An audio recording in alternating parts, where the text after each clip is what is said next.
Pagkatapos ko maibigay yung mga sitaw, ay nagpunta naman kami saglit sa Don Quixote. Hi, hello, minasan, konnichiwa. Tara, samahan nyo kami today's mini vlog. Kagising namin ni Kenshin, ay pinainit ko muna tong misoshiru. Kain po kasi si father-in-law, kaya ako na po yung nagasikaso. Tuwing umaga po, pagkagising nila, ay kumakain po sila ng umagahan. Naglagay nga rin ako ng 3 itlog dun sa pinapainit kong sabaw. Si Kenshin naman ay bising-bising maglaro. Habang hinihintay ko maluto yung sabaw, ay nagkukwentuhan naman kami dito ni father-in-law. Tatanong nga ako sa kanya dahil gusto ko matuto kung paano mag-train. Malayo po kasi yung training station dito sa amin, pero dahil gusto ko matuto, kaya magtsatsaga akong puntahan. Para kapag wala pong pasok si Kenshin sa school niya, ay mamasyal po kaming dalawa. 5 taon na po ako dito sa Japan, pero hindi pa po ako marunong mag-train mag-isa. Gustong-gusto ko po talagang maranasan yun mga auntie, katulad ng iba. Bihira lang din po kami sumakay sa train dahil nga po palagi po kami nakakuruma. Si uncle nyo ay merong kotse, kaya kapag gumagala po kami, ayun po yung ginagamit namin. Kaya hindi pa po ako natutong mag-train mag-isa. Kaya tinatanong ko po si Otosan kung madali lang. Sabi nga niya sa akin, ay madali lang naman daw. Kapag hindi ko daw alam, ay pwede naman daw ako magtanong dun sa staff nila. Natatakot po kasi ako mag-isa, baka mamaya ay mali po yung daan na mapuntahan ko. Amuyumutan anti, mama minsan at ati pagka-inosente. Saka mabutungak na may saklang nga agbiyahe.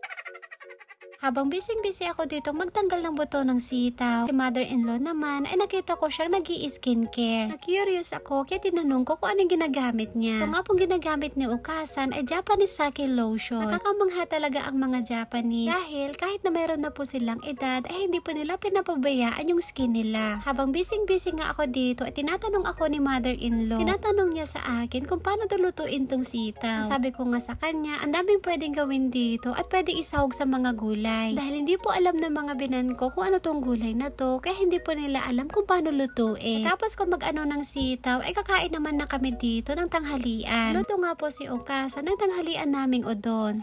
Very good. Ikimasu. Itadakimasu da yo. Mouse.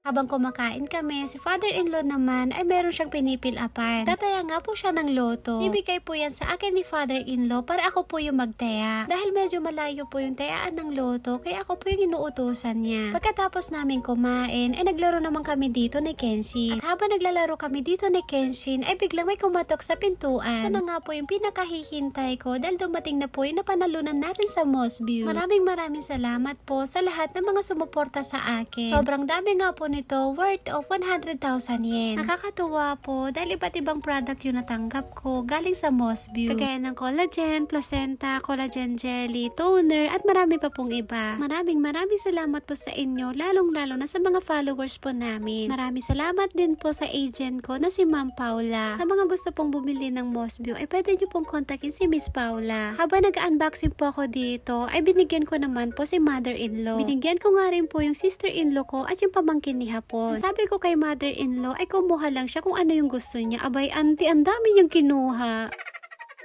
Pagsapit naman po ng hapon, ay nagiya po si father-in-law na maglakad-lakad. Dahil gusto pong sumama ni Kenshin, kaya pinasama ko siya. Ako naman na silang dalawa lang dahil po delikado. Baka damdam ako at mapangkalsada ni balong ko.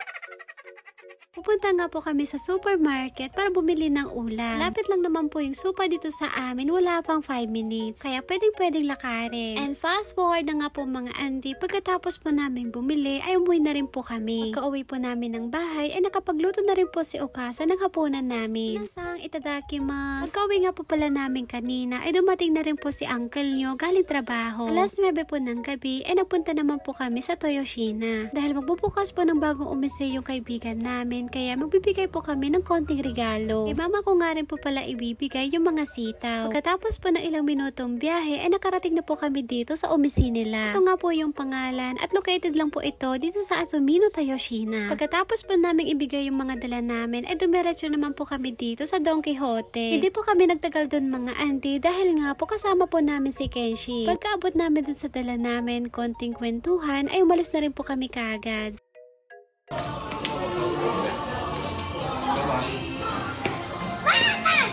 Saglit nga lang po kami dito at hindi po kami magtatagal. Habang naglilibot ako dito ay nakita ko nga tong napakaraming contact lens. Mahilig din po ako sa contact lens pero hindi na po ako gaanong nagsusuot ngayon. Dahil very good po si Kenshin ngayon kaya bibilhan po natin siya ng laruan niya. Sabi po kasi namin sa kanya kapag pumunta kami sa Omise ay huwag siya malikot. Dahil mabait at hindi siya naglikot kanina kaya bibilhan natin siya ng laruan. Pagkatapos po namin bumili, ay nagpunta na po kami dito sa counter para magbayad. Wala po kaming masyadong binili, kundi mga gamit lang po sa bahay. Kaya po ng toilet paper at saka ng tissue. So yun lang po mga auntie, maraming salamat po sa panonood. Thank you for watching. Sayonara and... Sama po! See you! Thank you! ありがとう。